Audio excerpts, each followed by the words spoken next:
Hello there, welcome to a Tyke Farming in the Philippines. Don't forget to like, share, subscribe, ding-a-ling-ding-dong the bell. It's Monday morning, we've got two men on site this morning. Ramil's having a day off, or maybe half a day off, whichever he decides. I think he's got something on at school or something like that. As usual, I'll make 2 or 3 videos throughout the day and we'll get back to you shortly. So I've been down Compostela this morning, spirits, cigarettes and 1 or 2 bits and pieces. We've been digging, it's lunchtime now, we've been digging this morning down the bottom corner, and I got some fittings this morning to do some more plumbing, so I don't know if they started on that yet and left the digging. We're on lunch now. We'll get on with the plumbing this afternoon anyway, and probably go back to the digging for an hour. So I'll make another video shortly. It's 5 o'clock. We've just finished. Only 2 on site today. So we'll go and have a look at the chickens, and then we'll have a look what we've been doing, and we'll finish off with the pigs.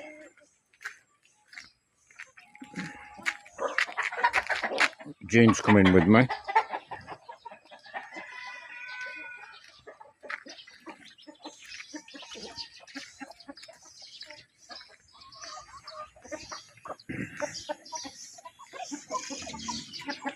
Chickens are fed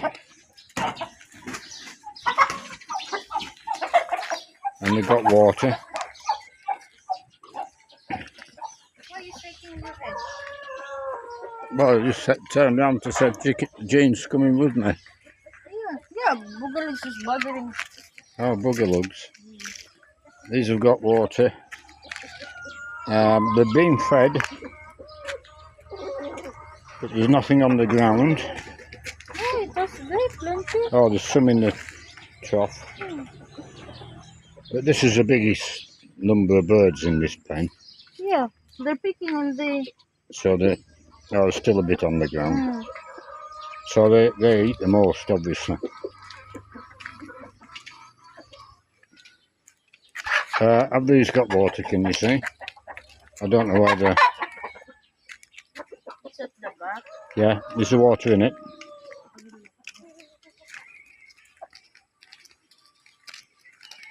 Yeah. Yeah, and there's feed on the ground. This pen has got the least number of birds in it.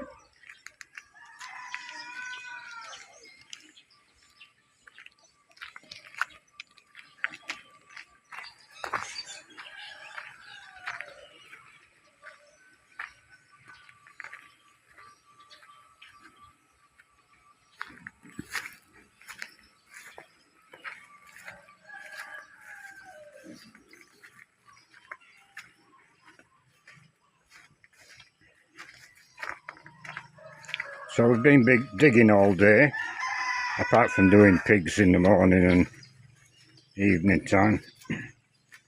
Pigs and chickens. And they made quite a big hole. There's a cubic metre of dirt there to shift.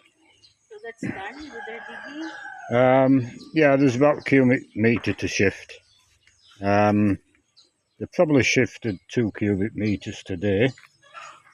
Yeah, because they leveled that side. And they've been putting it inside the house.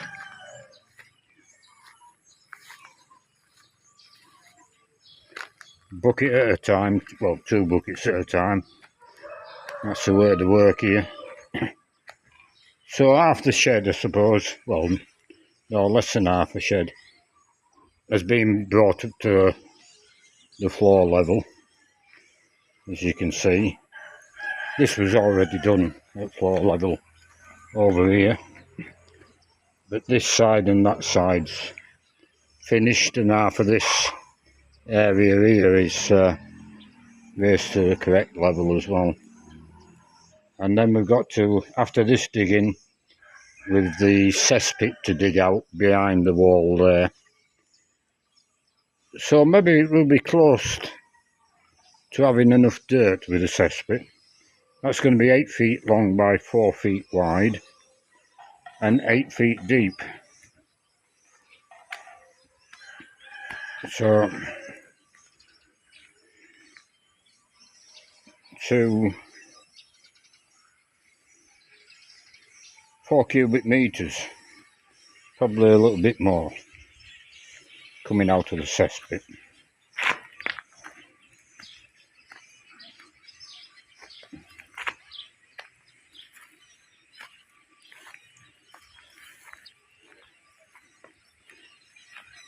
You know, I'll get comments saying, well, get a mini digger in.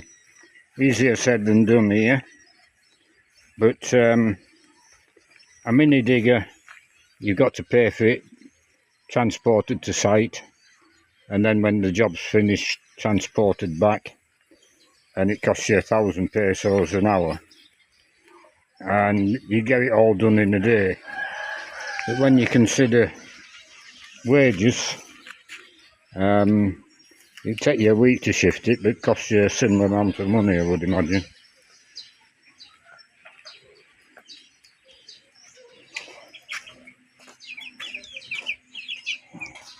So the little chicks have got water, and they're doing okay. The eggs, what date are we today, Jean? 21. We candle them again on Saturday the 26th, and they're due to hatch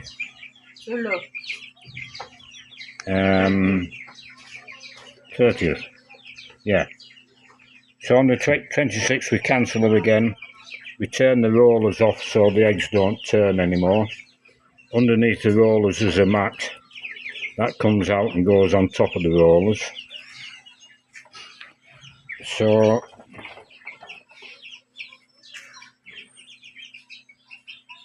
in 10 days time we should have some chicks.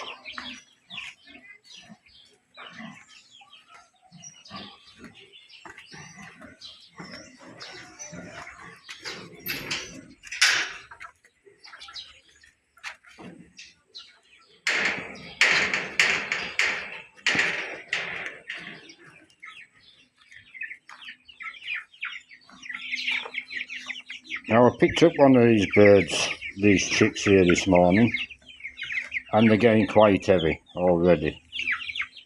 They're not very attractive birds at all. You know, if you keep chickens, people like chickens, and they keep chickens for enjoyment as well as making money on eggs and meat birds and whatever. These are just meat birds. They're growing that quickly. They're consuming a lot of feed. Some of them already can't get around too well at all. And I don't think, for me anyway, there's any enjoyment in keeping these birds. It's just a commercial activity. There's nothing pretty about them. Some of them are still active, but 1 or 2 already are very inactive. They only get up when they have to. And I don't know. To my mind, it's a monetary thing. There's no enjoyment in raising birds like that, to my mind. But of course, we've got to make money. Any farm has to make money. So it will continue, but for that reason only. As opposed to these native birds, I don't know if we make money off them or not, but they're certainly attractive birds to keep, and they're getting quite big now. We need him at 1.5 kilo to sell apparently. I think there's 3 cockerels. I'm not sure. So we'll probably catch a cockerel and give that a test run and see how quickly it sells. And if it sells quickly and there's demand for them, then I'll keep the 2 cockerels what's left and all the hens, and with a view to breeding them. Because there is enjoyment in keeping birds like that.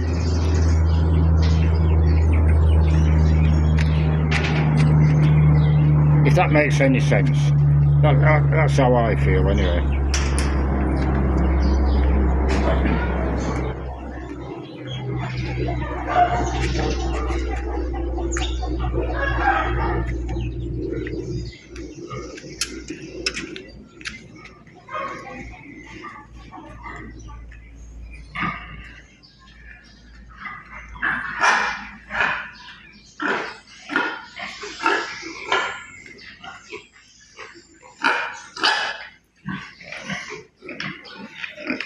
We were trying to weigh up earlier on these pigs. We're not butchering this coming Sunday. No, Sunday we will. Oh, it's Sunday. Yeah. Sunday we're butchering, so this pig is a volunteer for Sunday. The Sunday after we're not butchering, because it's a fiesta week. So we'll be butchering on a Monday, a day later. And we'll be butchering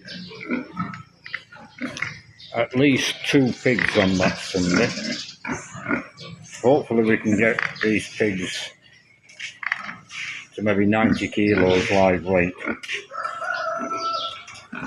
So we'll only have 3 pigs left. We might maybe only have 2 pigs left, because we might be butchering 3 that week. If you want them 90 kilos, you feed them the dry one. Well, we can try dry feed, but I don't think it'll make it. They get more out of the feed, Yeah, but the dry fermented, than what they do dry. They keep on drinking water. Once they eat the drinking water. Yeah. No, I don't know. They've done very well on fermented feed. So after Fiesta week, we might have 2 left. Or none. Or none left. If we've 2 left, we can maybe get these piglets up to 40 kilos to follow on. But at that weight, they're too light to be butchering them. So we're going to have 2 or 3, 4 weeks without any meat, I think. When's the other pigs be ready to pick up? June. First week of June. First week of June, before the other pigs will be ready to pick up. So we're going to have a gap in production. But 2 weeks' time, hopefully, we'll be mating these gilts. And then we're in control of everything. Pigs have been difficult to source, haven't they? Yeah, it has. But what we're afraid is to put a different supplier of pigs, because we don't know. What we don't want is if it has some disease and the other source we get, and then ours here is very fine. Then don't forget, ours doesn't have the vaccine.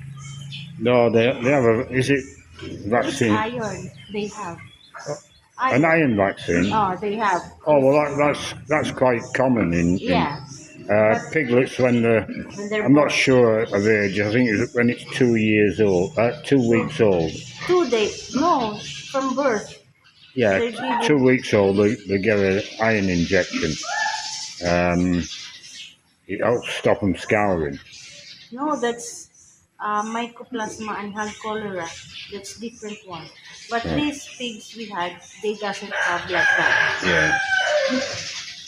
Don't forget the previous pigs we had, it has a vaccine. No vaccine, and then the following lot it has vaccine. So that started the scouring of the pigs. You remember Or that with the one? first lot of pigs coming through. Yeah, the first lot. Yeah. The very first time we did Yeah, first the time we did pigs. yeah, the very first lot doesn't have Yeah. vaccine. Then the second one, it has all vaccine. The third one doesn't have vaccine. Yeah. So that's the start of the disease.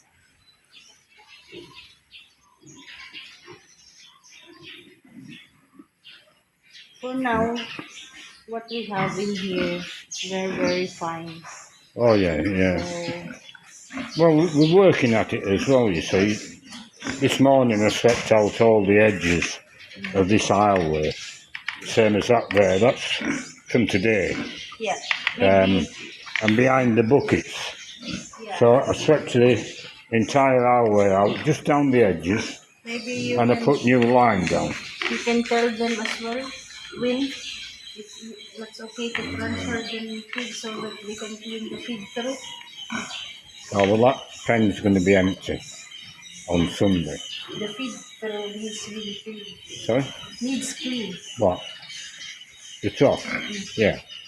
That's going to be empty on Sunday. That'll get a good wash out. I'll spray it with disinfectant, then I'll relime it on Monday. And then these pigs will be moved into that pen. I'll do the same with this pen. And then them pigs, if they're still there and they might not be, I'll move into this pen. But if the plumbing's finished on the gestation crates, those three will be moved into the gestation crates. And that'll be cleaned out this week and lined again. Keep on top of the line. You see, these pens are lined out. I'll maybe, well, these pigs will be coming across to this side. Have they have some vitamins in their feed, David, now? Yeah, they had vitamins, Not long. what day is it, Monday? About Thursday last week. It's nice to have, like what we did for the first lot. Yeah. I think they're due not antibiotics, antibacterial. For Again. no for deworming. No, the charcoal is deworming. Antibacterial. The same as we give the chickens, it's full of good. Primoxil. Yeah. You put some onto that. They're due another dose, I think. That's all the pigs get it. Goes in the feed.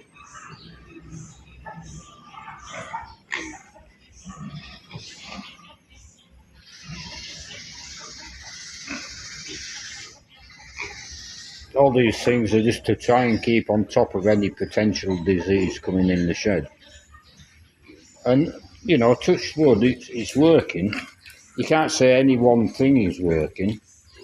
But in my mind, I'm thinking there's two major things. Perhaps three now. Fermented feed, because nobody here has seen pigs grow this quickly here. To such an extent that wind brags about it to people.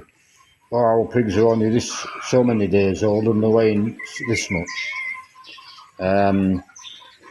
So definitely the feed, definitely the liming, and recently we've introduced charcoal. Water. And I think that's going to be an important thing as well. Now water, that's probably the main cause of disease in this shed for the first time around we're doing pigs. Because when we ran out of water, we were drilling that well behind us, there was water coming here every day. Not just behind us, it's also here at the back. Yeah, behind me, there, the new well.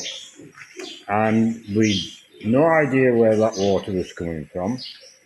Some of it was stinking of chlorine, so it was bad water, and we tried to make it good. I'd say I'm 99% sure it was bad water what gave us sort of disease in the shed, but you can't say for certain. But now, of course, we've got good water from the deep well, and we shouldn't have any problems on that front during the dry season, which we're starting to come into now. So I'll leave this video there, and we'll do it all again tomorrow, and we'll see you then.